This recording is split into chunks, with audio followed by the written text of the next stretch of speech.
रात के 2 बजे का समय था। राजन अपने दोस्त अभिमन्यु के साथ मुंबई से दिल्ली अपनी कार से जा रहा था। अभिमन्यु लगातार 9 घंटे से ड्राइव कर रहा था। लगातार ड्राइव करने की वजह से उसे बहुत थकान महसूस हो रही थी। अभिमन्यु, मुझे लगता है कि हमें राजस्थान से शॉर्टकट होकर दिल्ली जाना चाहिए।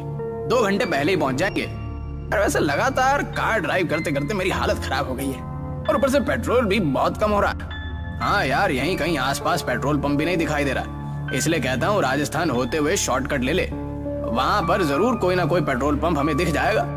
अभिमन्यु ने गाड़ी राजस्थान की ओर जाने वाले हाईवे पर मोड़ ली। लगभग 1 घंटे बाद अर्जुन और अभिमन्यु तेजी से गाड़ी ड्राइव करते हुए माधवगढ़ के एक सुनसान गांव की ओर से गुजर रहे थे कि तभी उनकी नजर एक पेट्रोल पंप पर पड़ी। अचानक अभिमन्यु की कार झटका देते हुए रुक गई। अर्जुन की आंख लग चुकी थी। कार अचानक रुकने से अर्जुन नींद से जागते हुए बोला, क्या हुआ? अरे दिखाई नहीं दे रहा है क्या? सामने पेट्रोल पंप है और कार में सिर्फ इतना ही पेट्रोल बचा है कि ये 20 से 30 किलोमीटर दूर ही चल पाएगी। एक पल को तो मुझे लगा जैसे कि एक्सीडेंट हो गया हो। अरे कार मैंने नहीं रोकी अर्जुन, मेरी नजर ही इस पेट्रोल पंप पर पड़ी थी और कार अपने आप झटका देते हुए रुक गई। लेकिन जो भी हुआ अच्छा हुआ, पेट्रोल तो हमें कहीं ना कहीं से डलवाना ही था ना। अभिमन्यु और अर्जुन कार से बाहर निकल आए। उन्होंने देखा उस पेट्रोल पंप पर एक भयानक और अजीब सा सन्नाटा छाया हुआ था। अरे यार, यहाँ तो मुझे कोई नहीं दिखाई दे रहा। कहीं ये पेट्रोल पंप बंद तो नहीं पड़ा? यानी बंद तो नहीं है, क्योंकि सामने ऑफिस तो खुला है और लाइट भी जल रही है। और वो देख, इस पेट्रोल पंप के अंदर तो एक छोटा सा रेस्टोरेंट भी है, उसके अंदर की भी लाइट जल रही है। मगर मुझे लगता है कि उस रेस्टोरेंट के अंदर भी कोई मौजूद नहीं। अरे तो इसमें टेंशन वाली क्या बात है? अपने हाथों से पेट्रोल डाल लेंगे। इतनी रात में कौन देखेगा हमें? क्या पेट्रोल पंप के कर्मचारी ने हमें देख लिया तो वो हमें चोर समझेंगे? पेट्रोल पंप के आसपास इंसान तो क्या, एक चूहे का बच्चा भी नजर नहीं आ रहा। तभी उन दोनों के कानों में पीछे से किसी व्यक्ति की भारी आवाज टकराई। कौन हो तुम? उस आवाज को सुनकर वो दोनों चौंक कर पीछे की ओर देखने लगे। उन दोनों के सामने अजीब से चेहरे वाला एक व्यक्ति खड़ा हुआ था।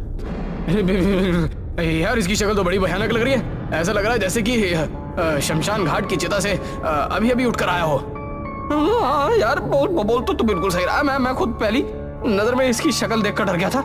लेकिन हमें सिर्फ पेट्रोल डलवाना है और यहाँ से निकलना है। इतना बोलकर अभिमन्यु उस कर्मचारी से बोला, अभी कुछ सेकंड पहले आप कहाँ पर थे? हमें तो आसपास कोई नहीं दिखा था। अपने काम से काम रखो साहब। कहो, किस काम से आए हो?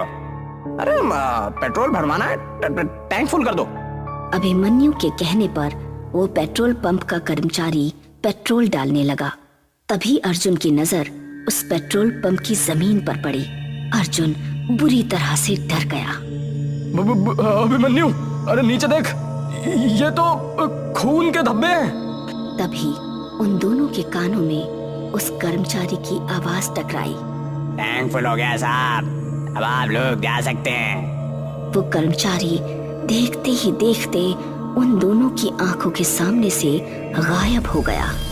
ये देखकर अभिमन्यु और अर्जुन की आंखें दहशत से फटी की फटी रह गई। अरे लगता है हम दोनों गलत जगह आ गए हैं। वो दोनों तुरंत कार के अंदर बैठ गए। अर्जुन ने अपनी कार हाईवे पर दौड़ा दी। अभिमन्यु को कार ड्राइव करते हुए 1 घंटे से ज्यादा हो गया था, मगर रास्ता था जो खत्म होने का नाम भी नहीं ले रहा था। तभी अचानक अर्जुन की नजर एक और पेट्रोल पंप पर गई। यार, ये पेट्रोल पंप हमें कुछ जाना पहचाना नहीं लग रहा। जरा गाड़ी रोक। अबे पागल हो गया क्या है? हमें यहाँ से निकलना है। देखा नहीं तूने कि किस तरह से वो पेट्रोल पंप वाला देखते ही देखते हमारी आंखों के सामने गायब हो गया था? अरे मेरी बात को समझने की कोशिश क्यों नहीं कर रहा? 1 सेकंड के लिए गाड़ी रोक के तो देख। अर्जुन की बात सुनकर अभिमन्यु ने अपनी कार रोक दी।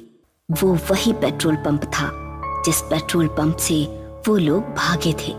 आंखें फाड़े उस पेट्रोल पंप को देखे जा रहे थे कि तभी उनके कानों में उसी कर्मचारी की आवाज टकराई। अरे तुम मुझे पेट्रोल के पैसे नहीं देकर गए थे साहब। उन दोनों ने जैसे ही खिड़की के सामने देखा तो वही कर्मचारी अपनी भयानक शक्ल लिए हुए उन दोनों को देख रहा था। कुछ ही पलों में अर्जुन और अभिमन्यु की चीख सन्नाटे को चीर गई। इस घटना के 3 महीने बाद शाम के 5 बजे एक कार तेजी से माधवगढ़ के हाईवे पर दौड़ रही थी। कार के अंदर 3 लोग सवार थे, करण, नंदिनी और विजय। वो तीनों पुलिस वाले थे जो 3 महीने पहले लापता हुए अर्जुन और अभिमन्यु की जांच कर रहे थे। कार विजय ड्राइव कर रहा था और विजय को ड्राइव करते हुए काफी देर हो गई थी। यार, पीछे हम पिछले 6 घंटे से इस हाईवे पर अपनी कार को दौड़ा रहे हैं, मगर यहाँ तो सन्नाटे और वीराने के अलावा कुछ भी नहीं है। अरे मेरी भी कुछ समझ नहीं आ रही है, आखिर ये अर्जुन और अभिमन्यु रात के इस वक्त इस सुनसान इलाके में कर क्या रहे थे? उनके मोबाइल की आखिरी लोकेशन इसी जगह के आसपास की है यार। नंदिनी, जो कि कार के पीछे वाली सीट पर नींद की झपकी ले रही थी, अचानक से बोली, पता नहीं वो लोग जिंदा हैं भी या नहीं। अरे कम ऑन नंदिनी, ऐसे नहीं बोलते। अभिमन्यु और अर्जुन जैसे भी थे वो हमारे दोस्त थे। हाँ, 1 नंबर के रिश्वतखोर। अरे लोग मुझे आकर शिकायत करते थे उनके बारे में। तो तुम क्या चाहती हो? अगर वो दोनों रिश्वत लेते थे तो क्या उनकी छानबीन नहीं की जाए कि आखिर वो कहाँ लापता हो गए? या विजय ठीक कह रहा है नंदिनी। डिपार्टमेंट में हर दूसरा आदमी रिश्वत लेता है और हर कोई तुम्हारे जैसा ईमानदार नहीं होता। तभी कार बुरी तरह से झटका देती हुई अचानक रुक गई। विजय को ऐसा महसूस हुआ जैसे कि कार किसी अदृश्य वाहन या किसी दीवार से टकराई हो। विजय का शरीर पसीने से नहा उठा। करण और नंदिनी भी बुरी तरह से घबरा गए। क्या हुआ? कार किससे टकराई? नहीं नंदिनी, कार अचानक झटका देते हुए रुक गई। तभी करण की नजर एक पेट्रोल पंप पर पड़ी। यार वो देखो, सामने पेट्रोल पंप है। क्यों ना हम उस पेट्रोल पंप पर जाकर पूछताछ करें? करण सही कह रहा है विजय। कार पेट्रोल पंप के ठीक सामने रुकी थी। विजय, करण और नंदिनी कार से उतर गए और उस पेट्रोल पंप के अंदर चले गए। पेट्रोल पंप पर कुछ लोग मौजूद थे। वो तीनों पेट्रोल पंप के अंदर बने हुए एक रेस्टोरेंट के अंदर घुस गए। रेस्टोरेंट के अंदर कुर्सियां मौजूद ना होकर चारपाइयां मौजूद थीं, जहां पर कुछ गांव के लोग बैठे हुए भोजन कर रहे थे कि तभी विजय नंदिनी से बोला, मैं अभी आता हूँ। मैं भी तेरे साथ चलता हूँ यार, थोड़ा हाथ मुंह भी धो लूंगा। नंदिनी वहां पर अकेली थी और वहां मौजूद लोगों को देख रही थी। नंदिनी एक पुलिस वाली थी। तभी नंदिनी के सामने एक अजीब सा दिखने वाला व्यक्ति आकर खड़ा हो गया। खाने में क्या लेंगी आप? फिलहाल तो मुझे 1 कप चाय की जरूरत है, 1 कप चाय ले आओ। कुछ देर बाद वो लड़का नंदिनी को चाय देकर चला गया। उसने देखा कि कप के अंदर किसी इंसान की कटी हुई उंगली थी। नंदिनी चीखती हुई उस रेस्टोरेंट से निकलकर भागने लगी। अरे क्या हुआ नंदिनी, तुम इतनी घबराई हुई क्यों हो? और ये तुम्हारे माथे पे पसीना के साथ? ये पेट्रोल पंप अजीब सा है करण। इतना कहकर नंदिनी एक ही सांस में सारी घटना उन दोनों को बताने लगी। नंदिनी की बात सुनकर वो दोनों नंदिनी को बहुत गौर से देखने लगे। अरे लगता है तुम्हारे ऊपर थकान हावी हो गई है। करण और विजय ने जब अंदर जाकर देखा तभी रेस्टोरेंट के अंदर मौजूद लोग एक साथ भयानक हो गए। देखते जाओ, अपनी जान बचाकर भागो यहाँ से। करण और नंदिनी फुर्ती से वहां से निकल गए, मगर विजय नहीं निकल सका। विजय की दर्दनाक चीख सन्नाटे को चीर गई। हमें जल्दी से अपनी कार में बैठना होगा। अरे कार में कैसे बैठेंगे नंदिनी?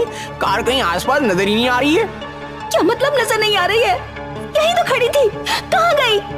अरे हम दोनों को अब बातें करने में अपना वक्त बर्बाद नहीं करना चाहिए। जितनी तेज भाग सकते हो मेरा हाथ पकड़कर भागो।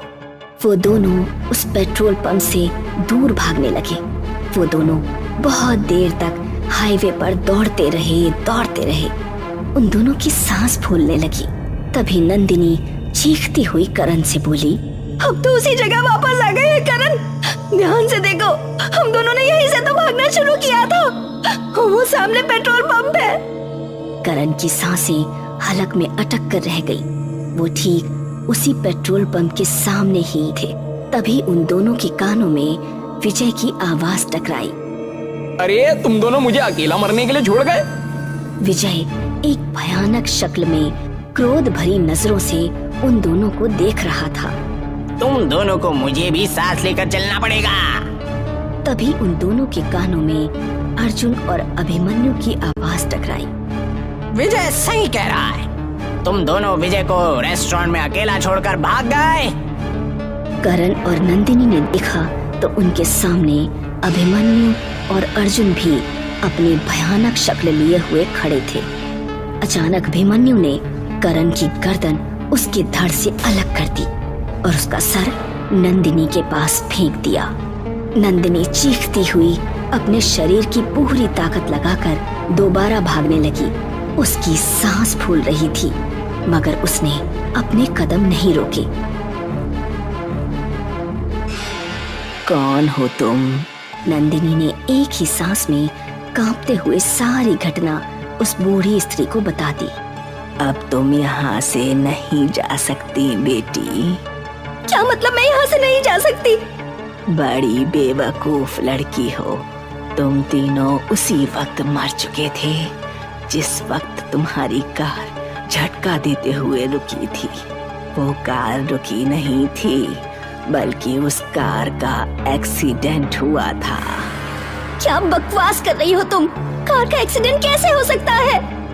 बूढ़ी स्त्री नंदिनी का हाथ पकड़कर वो एक कार के पास ले आई। गौर से देख इस कार को लड़की, ये किसकी कार है? नंदिनी उस कार को फटी फटी आंखों से देखने लगी। वो कार उसी की थी। उसने देखा उसकी विजय और करण की लाशें पड़ी हुई थी। तुम तीनों की मौत यहीं हो गई थी।